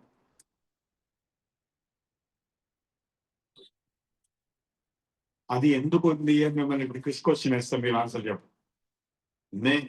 నన్ను అవతల వాడిని సమానంగా ఎందుకు చూడాలి? ఒకటే ఆన్సర్, వాడు నేను ఒకటే కాబట్టి. కనుక ఆత్మజ్ఞానం అనేది ఫండమెంటల్. అదేదో లగ్జరీ కాదు, అదేదో అన్నోన్ థింగ్, కొత్తగా వచ్చింది కాదు. ధర్మానికి ఆత్మజ్ఞానం మూలమైనటువంటి రూట్ కాస్. అది లేని వాడికి అది ఉండదు.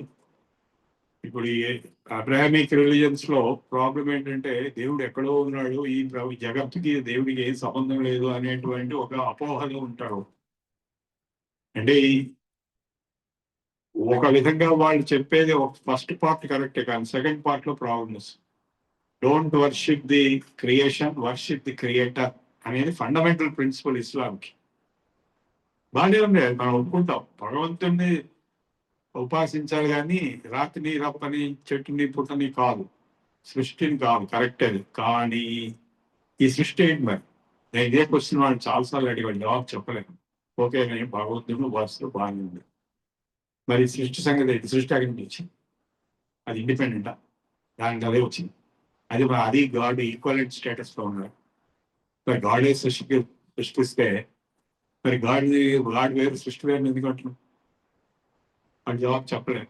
అంటే ఓవర్ సింప్లిఫైడ్ థియరీస్ ఉంటాయి. అల్లానే కయానత్ కు బనాయా అంతే, అయిపోయింది. ఆ తర్వాత ఏం చేశాడని ముందే ఏం చేశాడని అవసరం లేదు. సో కానీ ఫిజిక్స్ చదివిన వాడికి ఎవరికైనా అర్థమవుతుంది, ఈ కనపడే multiple object universe is an illusion. Chemistry చదివిన వాడికి కూడా అర్థమవుతుంది, ఎందుకంటే అన్ని మాలిక్యూల్స్, ఆటమ్స్, పార్టికల్స్. కాబట్టి కనపడే శరీరాలు, కనపడే వస్తువులు, కనపడే so called entities are not real fundamentally. ఇంకా లోతుగా వెళ్తే చివరికి ఏం మిగులుతుంది? యూనిఫైడ్ ఫీల్డ్ మిగులుతుంది. ఫిజిక్స్ లో ఐన్స్టీన్ చివరికి చనిపోయే ముందు అన్సక్సెస్ఫుల్ గా యూనిఫైడ్ ఫీల్డ్ థియరీ మీద వర్క్ చేశాడు. 3 రకాల ఎనర్జీస్ ఉన్నాయి: ఎలక్ట్రోస్టాటిక్, ఎలక్ట్రోమాగ్నెటిక్ అండ్ గ్రావిటేషన్. ఈ మూడింటిని కలిపి ఒకటే ఫీల్డ్ ఉంది అని చెప్పి ఆయన ఒక థియరీ డెవలప్ చేశాడు, ఫండమెంటల్ ఫీల్డ్, యూనిఫైడ్ ఫీల్డ్. అదే మన వాళ్ళు ఆత్మతత్వం అని, బ్రహ్మతత్వం అని చెప్పారు. అంటే అహం ఆకాశవత్ సర్వత్ర, ఆకాశం వల్ల అంతటా వ్యాపించింది, అందులోనే అన్నీ ఉన్నాయి. అందులో పుడుతున్నాయి, పోతున్నాయి, వస్తున్నాయి, అన్ని ఇంటరాక్షన్స్ జరుగుతుంటాయి, కానీ అది అలాగే ఉంటుంది. ఇప్పుడు ఎందుకంటే మీరు కెమిస్ట్రీకి వెళ్తే, మాలిక్యూల్స్ వెళ్తే, ఆటమ్స్కి వెళ్తే కూడా ఆటమ్స్ లో ఏమున్నాయి? పార్టికల్స్ ఉన్నాయి. ఎలక్ట్రాన్స్, ప్రోటాన్స్, న్యూట్రాన్స్, ఇట్లా మొత్తం ఎన్ని పార్టికల్స్ ఉన్నాయి? 400 పార్టికల్స్. ఈ 400 పార్టికల్స్ అవి ఏంటి అంటే, అవి పార్టికల్ అని పేరు తప్ప అవి నిజంగా పార్టికల్స్ కావు. అవి ఎనర్జీ ఫార్మ్స్. ఎందుకంటే ఎలక్ట్రాన్ కూడా వేవ్ లెంత్ ఉంటుంది, ఫ్రీక్వెన్సీ అన్నీ ఉంటాయి. అంటే అవి డ్యూయల్ నేచర్, మ్యాటర్ ఎనర్జీ రెండు కాదు, ఎనర్జీ ఫార్మ్స్ అన్ని. సో ఆ ఎనర్జీ ఫార్మ్స్ అన్ని, ఎనర్జీ అంటేనే వైబ్రేషన్ ఒక ఫీల్డ్ ఉండాలి. ఫీల్డ్ ఉంటే కానీ ఎనర్జీ రాదు. ఆ ఫీల్డ్ ఇది electromagnetic field, electrostatic field or gravitation field. ఈ మూడు కలిపిన ఫండమెంటల్, అంటే ఈ మూడు దేని నుంచి అయితే బయటికి ఉద్భవించి కనబడుతున్నాయో అది యూనిఫైడ్ ఫీల్డ్ ఫండమెంటల్. అదే మన వాళ్ళు భగవంతుడు, పరబ్రహ్మము, కాన్షియస్నెస్, సెల్ఫ్ అనేటువంటి అనేక పేర్లతో చెప్పారు. ఈ విషయం చాలా మందికి తెలియదు. అందువల్లనే ఇది ఇస్లాంలో, క్రిస్టియానిటీలో, జుడాయిజంలో వాళ్ళకి అర్థం కాదు. ఎందుకంటే వాళ్ళు చాలా సూపర్ఫిషియల్ లెవెల్లో మాట్లాడుతారు. వాళ్ళకి వేదాంత జ్ఞానము లేదు, సైన్స్ ఫిజిక్స్ జ్ఞానం కూడా లేదు. సో వాళ్ళు ఒక థీరీ చెప్పిందే చెప్పి నేపట్టిన పొంది మూడే కాడ, అదే రవిశంకర్ వాళ్ళతో జాకిర్ నాయక్ తోటి పెద్ద డిబేట్ పెట్టుకుని చివరికి ఆయన చెప్పింది ఒకటే, నేపట్టిన పొందే మూడే కాళ్ళు అంటాడు ఈయన అని చెప్పి రవిశంకర్ వదిలిపెట్టి art of living. But they are not willing to discuss or analyze or debate on anything.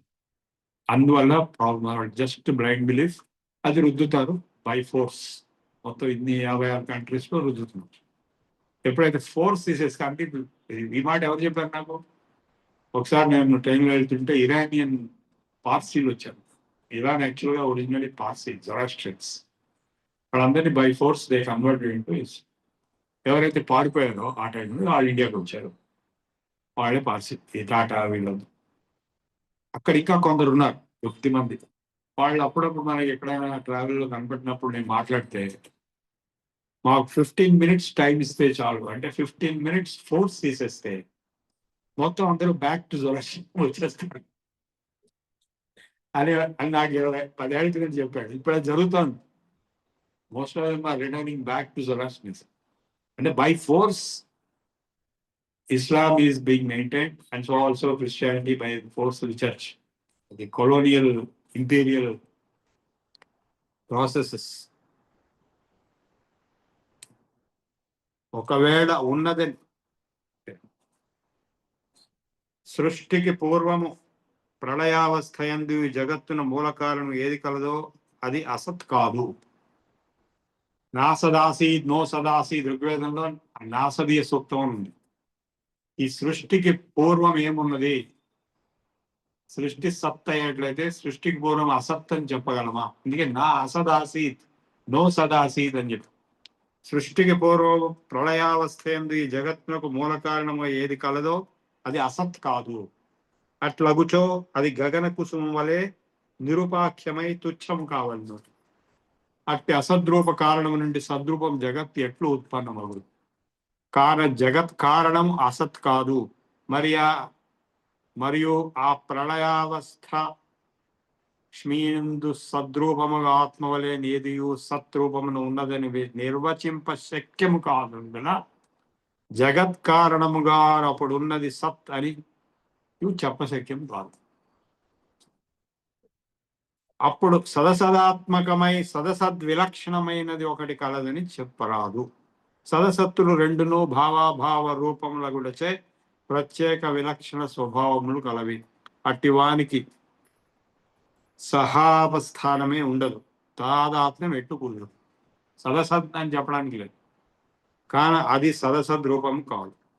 అది సత్ కానీ అసత్ అని కానీ సదసద్రూపం కానీ చెప్పాలని పడిందో, ఇక అప్పుడు సదసవ్య లక్షణమై అనిర్వచనీయ స్థితి కలిగిన వ్యవహార యోగ్యమున లోకం అప్పుడు ఉన్నది, అదియే జగత్ కారణమని చెప్పడం పొసగదు. ఎందుకనగా భ్రాంతికి పూర్వము సుక్తి యందు రజతము లేనేట్లు అప్పుడు వ్యావహారిక సత్తగల ఆకాశాదులు కానీ వాని కారణము విరాట్ కానీ లేదు. అనగా పాతాళాది సత్యలోకాంతమై విరాట్ రూపము నొప్పు ఈ బ్రహ్మాండం కూడా అప్పుడు లేదు. ఒకవేళ ఉన్నదని చెప్పినచో ఆ జగత్తు ఎవరిని ఆవరించును? ఆత్మ మాయకు అతీతుడు. ఇంద్రజాలికుని మాయ గాని ఆ మాయచే కల్పిబడిన విద్యాజనము గాని ఐంద్రజాలికుని ఆవరింపనట్లు ఆత్మశక్తి రూపముకు మాయ కాని మాయా కార్యముకు జగత్తును గాని ఆత్మను ఆవరింపదు. లేక జీవులను ఆవరింపును చెప్పరాదు. జీవులు ఉపయోగభోగార్థమై ఈ సృష్టి పరివర్తమగుచుండును. సుఖ దుఃఖ సాక్షాత్కార లక్షణ భోగ నిమిత్తమైన ఈ భోగ్య జాతము భోక్తలకు జీవులకు ఆవారకము గాని భోక్తలకు జీవులే లేని ప్రళయకాలమున ఈ సృష్టి ఎవరిని ఆవరించి ప్రళయకాలమున భోగ్య ప్రపంచంతో పాటు భోక్తృ ప్రపంచం కూడా లేదని భావు. నా సదాసీత్ నో సదాసీత్ తదా తదానీం నాసీత్ రజో న వ్యోమో పరోయత్ కిం మావరీష కుహకస్య శర్మన్ అంభ కిమాసీత్ గహనం గభీరం. ఋగ్వేదం 10వ మండలం 29. బంధోజన్యాత్మయది న పునరభూతిర్మోక్షోపి నాసీత్ యావద్రాత్రిర్నర్వాణ భవతి తరుణౌ కింతు దుర్ఘోషే అప్రాణం శుద్ధమేకం సమభవత అసత్ తన్మాయయా కర్తృసంజ్ఞం తస్మాత్ అన్యశ్చ నాసీత్ పరివృతమజయా జీవభూతం తదేవ. ప్రళయావస్థ పై చెప్పబడిన సర్వ జగత్ ప్రతి సంహారములకు కర్త ఒకడు ఉండవలను, కాను అప్పుడు సంహారకర్తకు మృత్యు ఉండనని అంగీరింపవాలి. లేదనిచో అప్పుడు మృత్యువు లేనందున అమరణ రూప ప్రాణస్థితిని అంగీకరింపవలసి శంకగడి సమాధానం చూపవచ్చు. ఇవన్నీ శంకలు ప్రాణుల సుఖదుఖ భోగ హేతువుకు కర్మ ఎంతయు పరిపక్వమై అనుభవింపబడినంతనే అనుభవింపబడిన భోగములు సుఖదుఖానుభవములు లేనందున ఈ జగత్తు నిష్ప్రయోజన భావం వడమి పరమేశ్వరునికి జగత్ సంహారేచ్ఛగలుగును. వెంటనే జగత్తు విలయం చెందును. ఇట్లు ఇచ్చా మాత్రం చేతనే పరమేశ్వరుడు సర్వ జగత్ సంహారకుడు అగుడు నుంచే అప్పుడు పరమేశ్వరుని కంటే వేరుగా మృత్యు ఉండెను. తదభావం చే అమరణ స్థితి కలుగునండి. శంకలకు తావులేదు కావున అప్పుడు జన్మాత్యయ రూపబంధం లేదు కావున మోక్షం కూడా లేదు. అప్పుడు సూర్యచంద్రుడు లేరు, అహోరాత్ర పరిజ్ఞానం లేదు. అహోరాత్ర పరిజ్ఞానం భ్రాంతివశమైన జీవులకు కలుగును కానీ సూర్యుడు కలదు. ఇంత వివేచన మనం చేస్తున్నాం. బైబిల్లో ఏమిటో తెలుసా? God created the universe in 7 days. First day he created the second day. Day ఎక్కడి నుంచి వచ్చి నైట్ ఎక్కడి నుంచి? ఎంత స్టూపిడ్ నాన్సెన్సికల్ స్టేట్మెంట్స్ ఉంటాయి.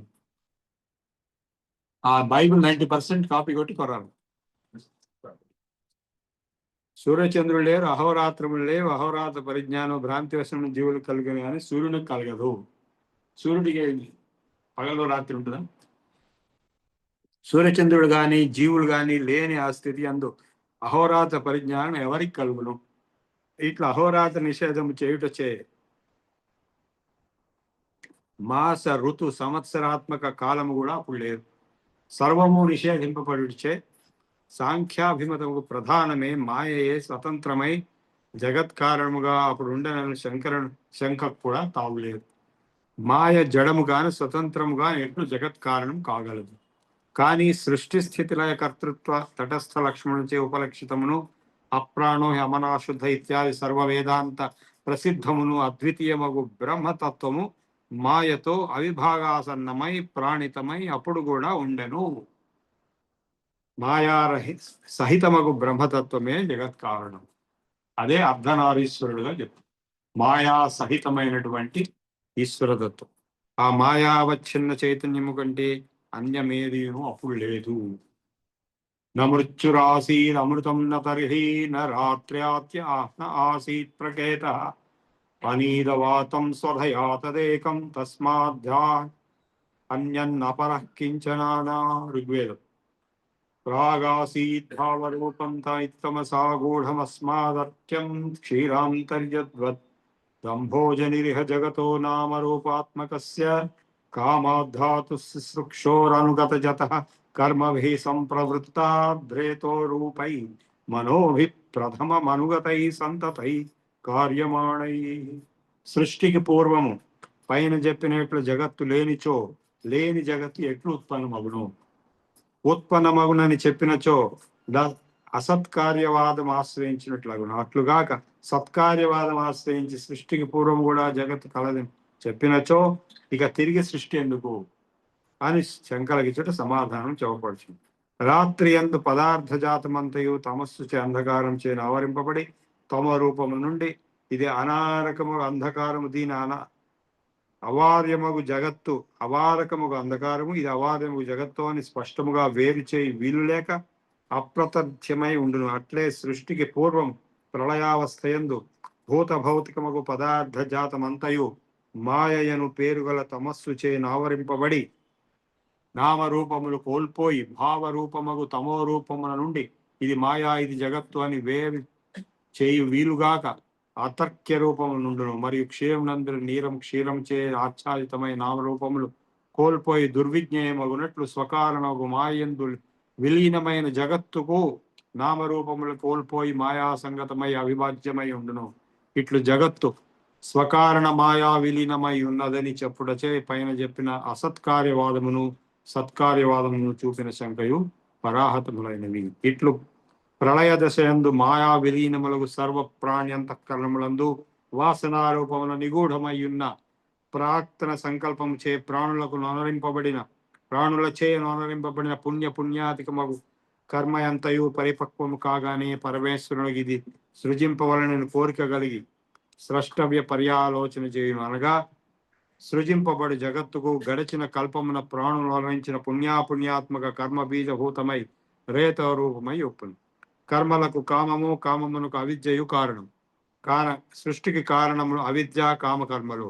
సూర్యోదయానంతరము సూర్యరశ్మి నిమేష కాలంలో జగత్తునంతయు వ్యాపించు రీతిని వియదాది భూతజాతమును సృజించడు అవిద్యా కామకర్మల యొక్క రశ్మి సదృశముకు కార్యవర్గము నిమేష కాలమున సర్వత్ర విస్తరించును. ఇట్లు బీజరూపములైన మనస్సులను ప్రథమము నుండి అనుసరించి వచ్చినయు సర్వవ్యాప్తములను కార్యక్రమములను కర్మల చేత ప్రేరితుండై స్రష్టవ్య పర్యావలోచనం చేయు పరమేశ్వరుని ఇచ్ఛామాత్రము చే నామరూపాత్మకము అనంతముకు విచిత్ర రూపముగు జగత్తు పుట్టెను. తమాసీత్ తమసాగూఢమగ్రే ప్రకేతం సలిలం సర్వమాయుధం తుచ్ఛేనాభహితం యదాసీత్ తమస తన్మహినా జాయతైకం కామస్తదగ్రే సమవర్తతాధి మనసోరేత ప్రథమం యదాసీత్ సతో బంధో సతి విరవిందన్ హృతి ప్రతిష్యా కవయో మనీషా. ఋగ్వేదం తిరశ్చినో విదితో రశ్మిరేషా మధసిద్వాసి ఉపరి సిద్వాసి రేతోధాసన్ మహిమానాసన్ స్వధా ఆవసత్ప్రాతేతి పరస్తాత్ ఆసీదిదం తమోభూతం అనుప్రజ్ఞాత లక్షణం అతర్క్యం అనిర్దేశ్యం ప్రసుప్తమేవ పర్వతః. పరమేశ్వరునకు నిత్యానువర్తిను పరమేశ్వరియగు మాయాశక్తి ఈ శ్లోకమును ఉపనిషద్ వాగ్దేవి రూపమున వర్ణింపబడినది. చత్వారో అస్యాకబిద్ధా యువతిరథ భవే నూతనా నిత్యమేషా మాయా వాపేశలా స్యాద ఘటనా పాఠం యాతి యస్మాత్ న్యాదారాంభే కృతాస్యా శృతి భవ వయునాద్యేవ మాచ్ఛాదయంతీం తస్యోమేతౌ సుపర్ణావ్య పరపురుషో తిష్టతోర్థ ప్రత్యేత. ఆమె నవనవోన్మేషశాలియగు నెల జవ్వనంబున నెలయప్పుడు యువతిగా తేజరుచుండును. ఘటన చాతుర్యము కలిగి మాయాశక్తి అయి విరాజులుచుండును. సకల దివ్యాలంకార శోభితయగుచు త్రిపుర సుందరి అయి సతతం అలలారుచుండును. అట్టి ఆ దేవి తొలుదొల్త ఉపనిషద్ వాగ్రూపమును ఆవిర్భవించి బ్రహ్మ విద్యా రూపిణి అయి నామాఖ్యాతుపసర్గ నిపాతములు 4 అపర్థములతో నొప్పాడుచు ఉపనిషద్వాక్యములచే బ్రహ్మజ్ఞానము ఉద్దీపింపజేయుచు విలసిల్లుచుండును. పిదప లౌకిక సంస్కృత భాషా రూపమున వేరొక రూపమును ధరించి ఉపనిషత్ ప్రతిపాదితముకు పరమార్థమును మరుగుపరుచుచుండును. విద్యాంచ యత్తద్వేదోభయం సహ విద్యయా అవిద్యయా మృత్యుం తీర్త్వా విద్యయా అమృతమశ్నుతే. సో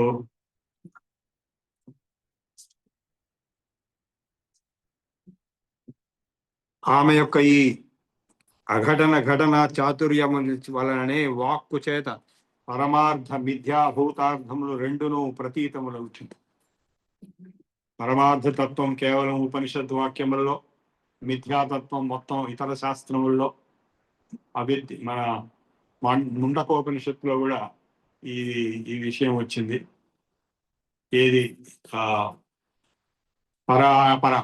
పరావిద్య అపరావిద్య. పరావిద్య అంటే ఉపనిషత్ జ్ఞానం, అపరావిద్య అంటే శాస్త్రం. అందుచే ఈ వాక్కును ఆశ్రయించి జీవ పరమాత్మ నిద్రలను గరుడ పక్షుల జంటలే ఎప్పుడూ వసించింది.